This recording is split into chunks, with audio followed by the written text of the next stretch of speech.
오늘은 그 육체와 영혼의 분리, 축복이라는 주제로 좀 나눠보자 합니다. 여러분, 사람들은 목숨이 끊어지는 것을 죽음이라고 생각하잖아요.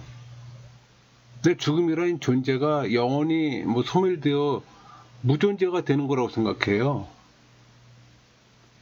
이 세상에서의 삶을 완전히 정리하는 것으로 보는 겁니다. 여러분이 죽게 되면 과연 여러분의 존재가 완전히 소멸될까요? 아니요, 절대 그렇지 않아요. 이 죽음에 대한 오해가 있습니다. 그러니까 죽음을 존재 자체의 소멸로 보는 거예요. 무슨 말인 거니? 죽음을 사람의 존재가 멸절되어 무존재가 되는 것이라고 단정하는 거예요. 근데 잘못된 생각입니다. 하나님의 창조물인 인간의 영혼은 비물질적인 요소로 결코 멸절될 수가 없어요. 성경이 말하는 죽음은 세 가지입니다. 영적 죽음. 우리 에베소서 2장 1절 볼까요? 그는 허물과 죄로 죽었던 너희를 살리셨도다. 그러니까 인간이 죄를 지음으로 인해서 어떤 영적 생명의 원천인 하나님과 분리되는 걸 정확히 영적 죽음이라고 하는 거예요. 두 번째, 육체적 죽음. 우리 마태복음 10장 28절 볼까요? 몸은 죽여도 영혼은 능히 죽이지 못하는 자들을 두려워하지 말고 오직 몸과 영혼을 능히 지옥에 멸하실 수 있는 이를 두려워하라. 그러니까 육체의 수명이 다해서 육체와 영혼이 분리되는 겁니다. 세 번째가 영원한 죽음이에요. 우리 요한계시록 20장 6절. 이 첫째 부활에 참여하는 자들은 복이 있고 거룩하도다. 둘째 사망이 그들을 다스리는 권세가 없고 도리어 그들이 하나님과 그리스도의 제사장이 되어 천년 동안 그리스도와 더불어 왕노릇하리라. 그러니까 범죄한 인간이 하나님의 영원한 형벌을 받는 겁니다. 최후 심판 후 불신자들이 가는 곳은 불못이에요. 여러분의 죽음은 존재의 멸절이 아니에요. 이 세상에서의 삶과 구별되는 다른 양식의 존재로 변화되는 겁니다. 우리 고린도서 5장 1절. 만일 땅에 있는 우리의 장막집이 무너지면 하나님께서 지으신 집 곧 손으로 지은 것이 아니요 하늘에 있는 영원한 집이 우리에게 있는 줄 아느니라. 그러니까 매장되거나 화장되거나 육체는 없어져요. 그러나 없어질 육체에 대해서 두려워하지 마세요. 여러분의 육체가 없어진다 해도 예수님 재림하실 때 영원히 썩지 않을 부활의 몸으로 다시 태어나기 때문입니다. 그러니까 우리 고린도후서 5장 1절에서 강조되는 것은 일시적인 집과 영원한 집의 비교이지 몸과 몸의 비교가 아니에요. 그러니까 성도들은 현재 유한한 장막에 거하나 나중에는 영원한 장막에 거하게 된다는 것이 이 본절의 강조점이에요. 여러분, 영혼은 소멸되지 않아요. 우리 전도서 12장 7절. 흙은 여전히 땅으로 돌아가고 영은 그것을 주신 하나님께로 돌아가기 전에 기억하라. 그러니까 성경이 명백히 증거합니다. 죽으면 영혼이 소멸되지 않아요. 다만 몸에서 영혼이 분리되어 하나님께 돌아가며 육체는 땅에 썩게 되는 겁니다. 그래서 화장이나 매장이나 별 의미가 없어요. 그러니까 이런 사실은 태초에 하나님께서 사람을 창조하신 과정에서도 그 증거를 찾아볼 수가 있어요. 창조 때를 생각하세요. 우리 창세기 2장 7절. 여호와 하나님이 땅의 흙으로 사람을 지으시고 생기를 그 코에 불어넣으시니 사람이 생명이 되니라. 그러니까 하나님은 먼저 흙으로 사람을 지으시고 생기를 그 코에 불어넣으심으로 생명이 되게 하셨잖아요. 이것은 야고보의 말대로 야고보서 2장 26절. 영혼 없는 몸이 죽은 것 같이 행함이 없는 믿음은 죽은 것이니라. 그러니까 영혼이 없는 몸은 곧 죽은 것, 다른 말로 시체라는 겁니다. 그러니까 몸에 영혼이 없는 것은 죽는 거지만 영혼은 창조주 하나님께 돌아가는 거예요. 결코 영혼은 멸절되지 않습니다. 그러니까 생물학적으로 육체의 죽음은 심장이 멎고 숨이 끊어지면 죽는 것으로 보잖아요. 그러니까 의학적으로 사람의 중추 기능이 완전히 멈춰졌을 때 죽었다고 합니다. 또 뇌파의 활동이 완전히 중지된 경우를 죽었다고 보기도 하잖아요. 여러분, 뇌사는 무감각, 무반응, 뭐 움직임이 없거나 호흡을 하지 않거나 무반사, 뇌전대 중지 등의 증상들을 진단하는 거예요. 그러니까 뇌사 상태와의 죽음은 동일한 걸까요? 반드시 그런 건 아니에요. 뇌사 상태에 빠졌다가 만에 하나 기적적으로 소생하는 경우도 있잖아요. 그 죽음에 대해 가장 일반적인 규정은 역전할 수 없는 중추 기능의 손실이라고 할 수가 있는 거예요. 그 죽음은 신체적으로 소생이 불가능한 상태를 말하는 겁니다. 그 죽음은 한마디로 인간의 생리 현상이 종료되는 걸로 보는 거예요. 인간은 처음에는 영생할 수 있는 존재로 창조되었어요. 아담의 범죄로 말미암아 그에 대한 형벌로서 육체적인 죽음이 찾아오게 된 겁니다. 우리 로마서 5장 15절 17절 잘 표현되어 있어요. 그러나 이 은사는 그 범죄와 같지 아니하니 곧 한 사람의 범죄로 인하여 많은 사람이 죽었은즉 더욱 하나님의 은혜와 또한 한 사람 예수 그리스도의 은혜로 말미암은 선물은 많은 사람에 넘쳤느니라. 한 사람의 범죄로 말미암아 사망이 그 한 사람을 통하여 왕노를 했은즉 더 은혜와 의의 선물을 넘치게 받는 자들은 한 분 예수 그리스도를 통하여 생명 안에서 왕노로 타리로다. 그러니까 사도 바울은 부패가 아담으로부터 우리에게 물려져 내려왔다는 걸 지금 말하는 겁니다. 그러니까 아담의 죄가 우리 죄의 원인이기 때문이에요. 그러니까 우리의 죄란 우리 안에 있는 생태적이고 생특적인 걸 뜻하는 거예요. 여러분, 범죄는 한 사람에서부터 시작되었어요. 그럼 죽음을 성경은 어떻게 정의할까요?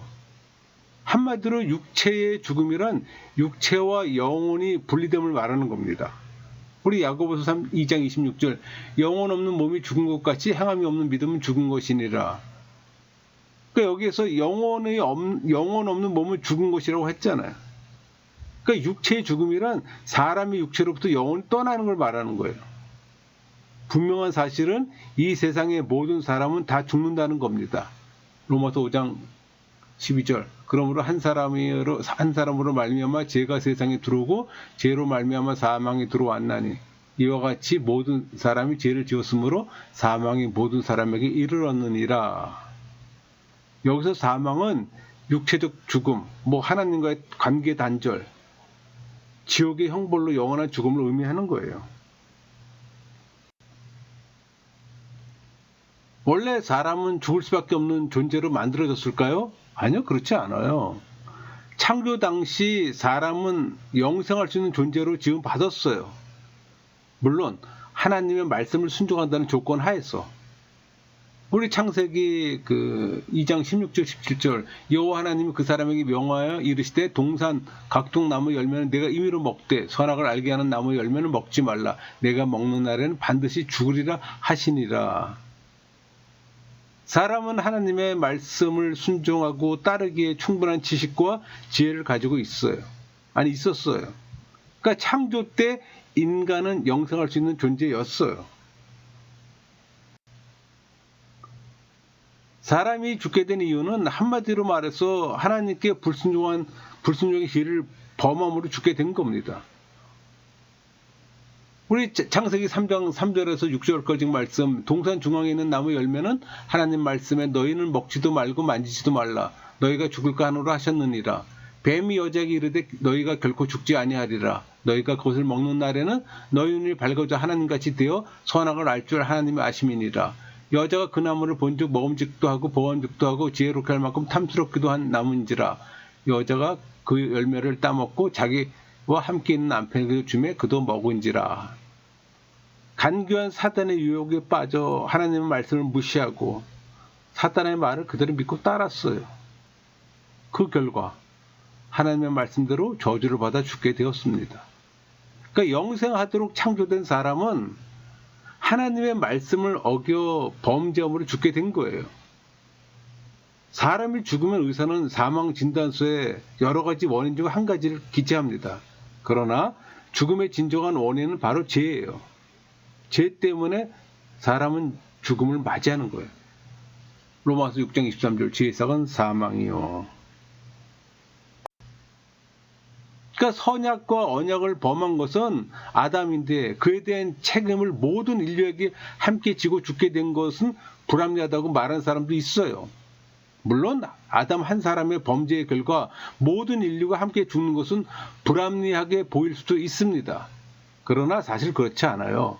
왜냐하면 아담은 한 개인으로서 하나님과 언약을 맺은 것이 아니에요. 아담에게서 날 인류 전체를 대표해 언약을 맺었기 때문이에요. 예를 들어 볼게요. 대통령이 국민의 대표로 외국과 조약을 체결할 때 모든 국민이 조약에 대한 책임을 함께 가져요.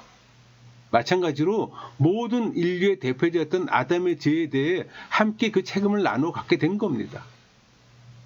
설사 우리가 아담의 원죄에 대한 책임을 나누어 가지지 않는다 할지라도 모든 인류는 스스로 범한 죄, 곧 자범죄로 인해 죽을 수밖에 없어요.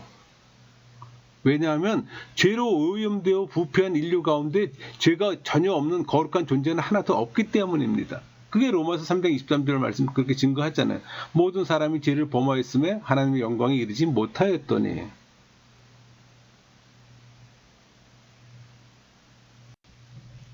우리 창세기 3장 19절 볼까요? 내가 흙으로 돌아갈 때까지 얼굴에 땀을 흘려야 먹을 것을 먹으리니 내가 그것에서 취함을 입었음이라. 너는 흙이니 흙으로 돌아갈 것이니라 하시니라. 전도서 3장 20절 다 흙으로 말미암았으므로 다 흙으로 돌아가나니 다 한 곳으로 가거니와. 또 전도서 12장 7절 흙은 여전히 땅으로 돌아가고 영은 그것을 주신 하나님께로 돌아가기 전에 기억하라. 그 사람이 죽게 되면 신앙인이나 불신자나 몸은 그 본래 취해진 흙으로 돌아가게 됩니다. 그러니까 육체는 흙으로 돌아가지만 영혼은 중간기 처수라고 불리우는 낙원이라는 영적 세계로 가게 되는 거예요. 그러니까 신앙인의 영혼은 낙원으로, 불신자의 영혼은 음부로 가는 거예요. 우리 누가복음 23장 43절 예수께서 이르시되 내가 진실로 네게 이르노니 오늘 네가 나와 함께 낙원에 있으리라. 누가복음 16장 23절 그가 음부에서 고통 중에 눈을 들어 멀리 아브라함과 그의 품에 있는 나사로를 보고 이렇게 증거하잖아요. 여러분 신앙인의 영혼은 낙원으로 가는데 이 불신자가 죽었을 때 그 영혼이 음부로 가는 까닭은 뭘까요? 그러니까 한마디로 불신자의 죄는 사함을 받지 못하고 그대로 남아있기 때문이에요. 그러니까 공의로우신 하나님은 인간의 범죄를 용납하지 않으시고 엄정한 약속에 따라 죽음의 형벌을 내리세요. 그 창세기 2장 17절 말씀 선악을 알게 하는 나무 열매는 먹지 말라 내가 먹는 날에는 반드시 죽으리라 하시니라. 그 죄에 대한 형벌은 결코 육체의 죽음으로 끝나는 게 아니에요. 장차 세상 끝날에 최후 심판을 받고 지옥에서 영원한 고통을 받게 됩니다. 우리 요한계시록 14장 10절 잘 표현되어 있잖아요. 그도 하나님의 진노의 포도주를 마시리니 그 진노의 잔에 섞인 것이 없이 부은 포도주라. 거룩한 천사들 앞과 어린 양 앞에서 불과 유황으로 고난을 받으리니. 최후 심판이 있기까지 불신자의 영혼은 지옥의 모형을 할 수 있는 음부로 가서 고통 중에 대기하는 겁니다.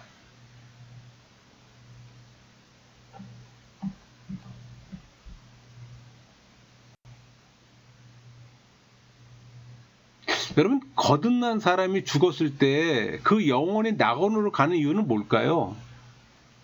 그러니까 예수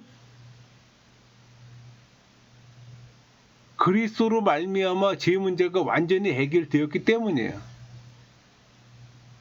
성령의 역사로 예수의 믿음을 선물 받고 그리스도의 보혈의 공로로 죄사함을 받고 의롭다함을 받았기 때문입니다. 이처럼 그리스도께서 주신 의로 말미암아 신앙인은 과거와 현재와 미래의 모든 죄에서 용서받았어요. 우리 에베소 2장 4절에 7절 말씀 보세요. 궁일이 풍성하신 하나님이 우리를 사랑하신 그 큰 사랑으로 인하여 허물로 죽은 우리를 그리스도와 함께 살리셨고 너희는 은혜로 구원을 받은 것이라. 또 함께 일으키사 그리스도 예수 안에서 함께 하늘에 앉히시니 이는 그리스도 예수 안에서 우리에게 자비하심으로써 그 은혜의 지극히 풍성함을 오는 세대에 여러 세대에 나타나게 하심이라. 따라서 성령 세례 받은 영혼은 최후 심판을 통해 영생 곧 영원한 천국에 이르기까지 이 영원한 천국의 모형을 할 수 있는 낙원으로 가서 대기하게 되는 겁니다.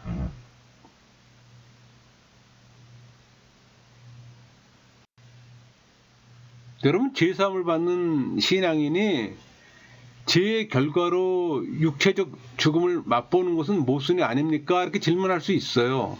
뭐 그렇게도 생각할 수 있어요. 그러나 사실은 그렇지 않아요. 왜냐하면 신앙인의 죽음은 새롭고 복된 생을 시작하는 전환점에 불과하기 때문이에요. 그러니까 신앙인은 이미 영생을 허락받은 의인이며 구원 또한 완전한 겁니다. 그러나 죄악된 이 세상에 사는 한 신앙인은 완전히 거룩한 생활을 할 수가 없잖아요. 그러니까 신앙인의 의는 온전히 그리스도의 의를 받는 것이지 결코 자신의 의는 아니에요.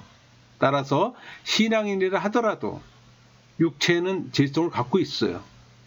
오히려 더럽혀진 육체를 버리는 게 축복일 수 있어요. 그러니까 하나님은 육체적 죽음을 허락하시되 불신자의 죽음과는 다른 의미에서 죽음을 맛보게 하신 겁니다. 그러므로 표면상 죽음은 동일한 것처럼 보이지만 그 내용은 하늘과 땅 차이예요. 여러분, 신앙인이 육체의 죽음을 경험하지 않고 영생을 이룰 수 있는 방법은 없을까요? 있습니다. 신앙인이 거룩하게 살고 육체를 더럽히지 않는다면 육체의 죽음을 맛보지 않고 영생을 이룰 수 있을 겁니다. 특별한 경우지만 하나님과 항상 주님과 동행하던 그 에녹과 선지자 엘리야를 보세요. 우리 창세기 5장 24절 에녹이 하나님과 동행하더니 하나님이 그를 데려가심으로 세상에 있지 아니하였더라. 열왕기하 2장 11절 두 사람이 길을 가며 말하더니 불수레와 불말들이 두 사람을 갈라놓고 엘리야가 회오리 빠름으로 하늘로 올라가더라. 그러니까 우리와 같은 성종을 지녔지만 하나님이 육적 생명의 상태에서 데려가심으로 죽음을 맛보지 않고 영생에 들어갔어요. 우리도 뭐 에녹이나 엘리야처럼 하나님과 동행하는 성결한 존재라면 죽음을 맛보지 않고 천국에 이를 수 있을 겁니다. 그러나 그것은 우리의 노력으로는 사실 불가능해요. 인간은 죄로 오염되어 스스로 결코 거룩한 생활을 할 수 없기 때문이에요. 여러분, 신앙인이 죽음을 보지 않고 영생에 이룰 수 있는 방법은 없을까요? 한 가지 방법이 있어요. 그것은 우리가 죽기 전에 예수님이 재림하시면 됩니다. 그럼 예수님께서 성도의 육체를 부활한 성도의 육체처럼 거룩하게 변화시켜 천국으로 인도하실 겁니다. 그러나 예수님이 언제 오실지 우리는 알 수 없잖아요. 또 설령 예수님 재림의 때가 임박했다 할지라도 그 이전에 우리는 죽을 수 있어요. 따라서 우리는 항상 죽음을 대비하는 삶을 사는 가운데 부활의 소망을 굳건히 가져야 하는 겁니다. 여러분, 신앙인에게 육체적 죽음은 어떤 의미일까요? 작은 의미로는 징계나 연단의 의미를 가집니다. 뭐 징계라면 우리 잠언 말씀 3장 12절 잘 표현되어 있네요. 대저 여호와께서 그 사랑한 자를 징계하시기를 마치 아비가 그 기뻐한 아들 징계한 같이 하시느니라. 연단이라면 베드로전서 1장 7절 너의 믿음의 확실함은 불로 연단하여도 없어질 금보다 더 귀하여 예수 그리스도께서 나타나실 때 칭찬과 영광과 존귀를 얻게 할 것이니라. 또 어떤 큰 의미로는 천국 비밀의 은폐와 영원한 운명의 고정이라는 의미를 갖는 거예요. 우리 천국 비밀의 은폐는 우리 마태복음 13장 44절 잘 표현되어 있네요. 천국은 마치 밭에 감추인 보화와 같으니 사람이 이를 발견한 후에 숨겨두고 기뻐하며 돌아가서 자기의 소유를 다 팔아 그 밭을 사느니라. 영원한 운명의 고정이라는 개념으로 로마서 8장 29절 보세요. 30절까지. 하나님이 미리 아신 자들을 또한 그 아들의 형상을 본받게 하기 위해 미리 정하였으니 이는 그런 많은 형제 중에서 맏아들이 되게 하려 하심이니라. 또 미리 정하신 그들을 또한 부르시고 부르신 그들을 또한 의롭다 하시고 의롭다 하신 그들을 또한 영화롭게 하셨느니라. 그러니까 신앙인의 죽음은 결코 뭐 부정적인 의미를 갖는 게 아니에요. 축복입니다. 관점의 차이예요.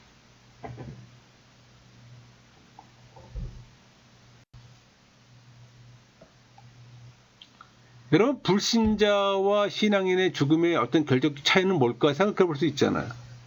그러니까 불신자의 죽음은 죄에 대한 하나님의 어떤 공의로운 심판의 한 단계로 형벌인 반면에 신앙인의 죽음은 택한 자를 바른 길로 이끌어 구원하시려는 사랑의 징계라는 차이가 있어요. 그러니까 신앙인에게는 천국 시민으로서 합당한 성결한 삶을 살게 합니다. 하나님께서는 제약된 삶을 살아온 불신자에게 심판을 받고 영원한 지옥의 형벌을 받게 하세요. 우리 요한계시록 14장 10절. 그도 하나님의 진노의 포도주를 마시리니 그 진노의 잔에 섞인 것이 없이 부은 포도주라 거룩한 천사들 앞과 어린 양 앞에서 불과 유황으로 고난을 받으리니. 그러니까 외형적으로 보기에 동일한 죽음이라 하더라도 불신자의 죽음은 돌이킬 수 없는 큰 불행의 시작이에요. 그 반면 신앙인의 죽음은 영원한 행복으로 들어가는 관문이 된다는 크나큰 차이를 지니는 겁니다. 여러분, 신앙인의 죽음, 육체적 죽음의 연단의 의미가 있는 이유는 뭘까요? 육체적 죽음은 신앙인이 경험할 수 있는 고난 가운데 최고의 절정이라고 말할 수가 있어요. 무슨 말인 거 아니? 신앙인에게 환난은 인내를, 인내는 연단은 소망을 이루게 하잖아요. 로마서 5장 3절 말씀처럼. 고난의 절정이라 할 수 있는 육체적 죽음은 결코 연단을 가져와 신앙을 순수하게 만들어줘요. 그 영혼으로 하나님 나라에 합당케 만드는 역할을 하는 겁니다. 그러므로 세상이 주는 모든 환난을 믿음과 인내로 극복하듯이 죽음 또한 최고의 은혜의 기임을 깨달아야 하는 거예요. 두려워할 이유가 하나도 없는 겁니다.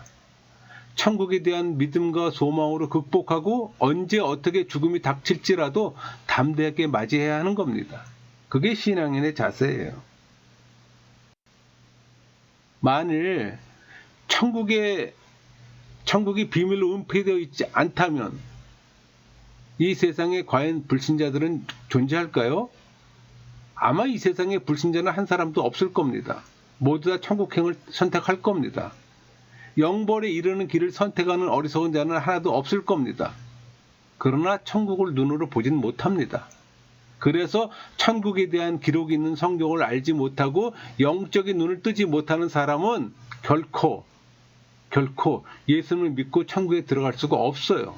그래서 보지 않고 믿는 믿음이 소중한 겁니다. 우리 요한복음 20장 29절 예수께서 이르시되 너는 나를 본고로 믿느냐 보지 못하고 믿는 자들은 복되도다 하시니라. 이 말씀은 요한의 독자들 그리고 이어지는 세대의 그리스도인에게 중요한 의미를 주는 거예요. 제자들은 부활하신 주님을 직접 목격했고 그 결과로 믿음을 갖게 되었어요. 제자들에게만 주어진 특별한 상황이잖아요. 그러나 이제는 부활하신 예수님을 직접 보지 않고도 성도들은 제자들이 가졌던 그 믿음과 동일한 믿음을 가질 수가 있어요. 왜냐하면 믿음에 있어서 보는 것은 불가결의 존재가 아니기 때문이에요. 완성된 성경이 예수님을 증거하고 또 성령께서 친히 예수님을 증거하기 때문입니다. 우리 베드로서 1장 8절 예수를 너희가 보지 못하였으나 사랑하는도다 이제도 보지 못하나 믿고 말할 수 없는 영광스러운 즐거움으로 기뻐하니. 우리는 예수님의 모습을 직접 보지 않아도 믿고 말할 수 없는 영광스러운 즐거움으로 기뻐하는 겁니다.